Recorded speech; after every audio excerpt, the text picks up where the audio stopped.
Por varet se çfarë ne quajmë bukur, Alba. Ajo që është e sigurt është që nëse ne arrijmë në një pikë ku qytetarët shqiptar protestojnë për veten e tyre, është një fitore shumë e madhe për demokracinë shqiptare.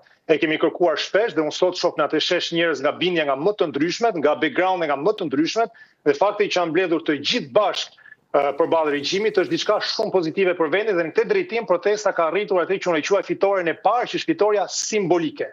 Por nga fitoria simbolike për të përkthyer më pas në pasoja politike, këtu gjendet vështirësia e madhe e kësaj proteste. Ju thatë që një pjesë e protestuesve kërkojnë që politika të mbahet larg, por ndërkohë vetëm politika mund të zgjidhë problemet e tyre dhe jo do e mos politika në kuptimin ndonjë përfaqësuesi, por politika në kuptimin e mishërimit të veprimtarisë politike të protestës, sepse kërkesat e protestës janë kërkesa politike. Ata janë përballë një regjimi, një qeverie, një shumice qeverisëse e cila ushtron detyrat politike kundrejt tyre.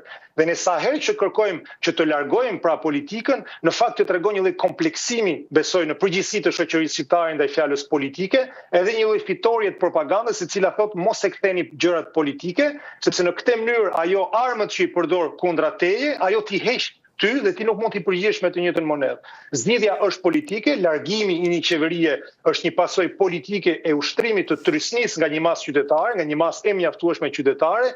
Zgjedhjet që duhet do e mos të pasojnë mbas dorëheqjes së qeverisë janë përsëri zgjedhje politike ku qytetarët kësaj radhe pra në protestojnë për kundër çfarë janë, pra bëjnë bashkë kundrejt diçkaje, dhe më pas në zgjedhje ata duhet tregojnë për çfarë bëjnë bashkë, për aspekti pozitiv i politikbërjes.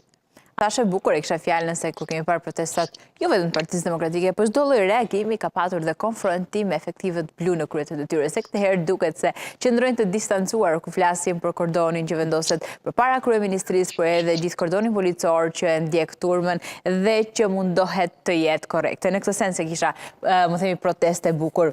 Si gjendet sot Partia Demokratike në këtë protest, kur thirrja Ramaik konsiston në të njëjtën intensitet apo vi logjike edhe për të distancuar gjithashtu edhe Berishën. A duket sikur e kanë vetëm me qeverinë Rama, apo duket sikur e kanë me klasën politike aktuale ku ne kemi sot dhe kemi sot prezente në vendin tonë?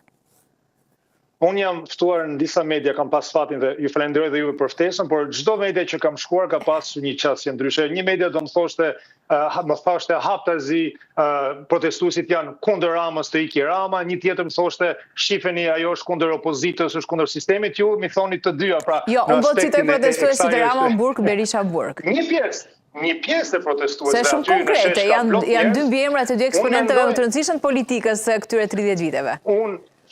Në një protest, që gjithë personat që na dëgjojnë ta kenë shumë të qartë, në një protest njerëzit bëhen kundër diçka dhe prandaj thirrjet janë negative. Nëse dikush thotë jam për diçka, nuk do sjelli për bashkim, përveç nëse janë tema të përgjithshme si kombi, shoqëria, pa që nuk janë me lidhje me individ. Kur një person në një protest fillon thret thirrje negative, një pjesë do i bashkojnë, ajo pjesë që është kundër nuk do flas në mënyrë që mos të krijojë përplasje. E vërtetë është në atë protest ka njerëz që duan Ramën Burg, është e vërtetë gjithashtu që ka njerëz që janë kundër zotit Berisha, është gjithashtu e vërtetë që ka shumë njerëz që janë pro zotit Berisha, pro Partisë Demokratike, janë dhe disa tjerë që nuk kanë mendim për këtë çështje në veçantë. E vërtetë është që suksesi i kësaj proteste deri tani është fakti që kanë mbledhur përbrenda saj njerëz me bindje dhe profile nga më të ndryshmet. Unë nuk besoj, nuk kam mjaftueshëm njohuri apo të dhëna, se kjo është realiteti në cilin ndodhemi. Askush nuk i ka të dhënat sociologjike mbi protestuesit sot që të afirmojë që kjo është rryma, shumica e rrymës është kjo apo shumica e rrymës është kjo tjetra.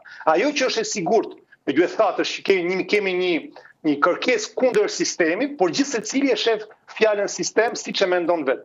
Dhe kjo duhet të analizohet sepse pasoja politike e protestës është thelbësore të analizohet në një kohë, një dinamik të gjatë. Edhe një herë, të thuash për shembull Raman Burg, Berishan Burg, nuk është një kërkesë politike e masës qytetare, sepse nuk është në dorën e protestës që ta arrijë këtë gjë.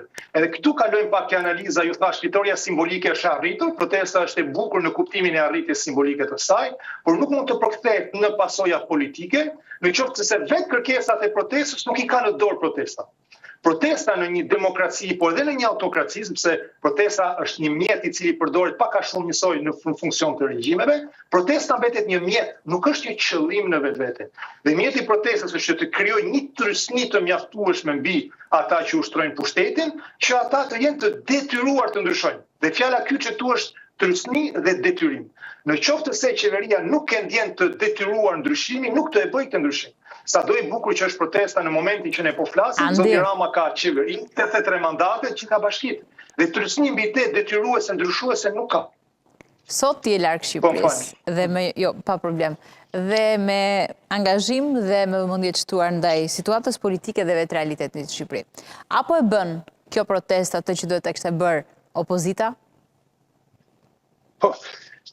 Unë mendoj se kjo protestë është zgjatimi i asaj që ka bërë opozita. Opozita shqiptare, unë jam shumë krenar, unë jam absolut krenar, pse thoni që nuk po e bën atë? Ma thoni pak ju, meqense e pas kemi kaq të vendosur. Protestat e organizuara, të mirëmenduara, me strukturë të kopsitura që vinin nga kampi demokrat, nga Partia Demokratike, me orar të përcaktuar dhe me logjistik shumë më mirë se sa nga këto që po bëhen tani, kishin një masivitet tjetër, një pjesëmarrje tjetër dhe ishin të gjithë, pra, simpatizantë dhe ngeleshin në guackën e atyre simpatizantëve të Partisë Demokratike.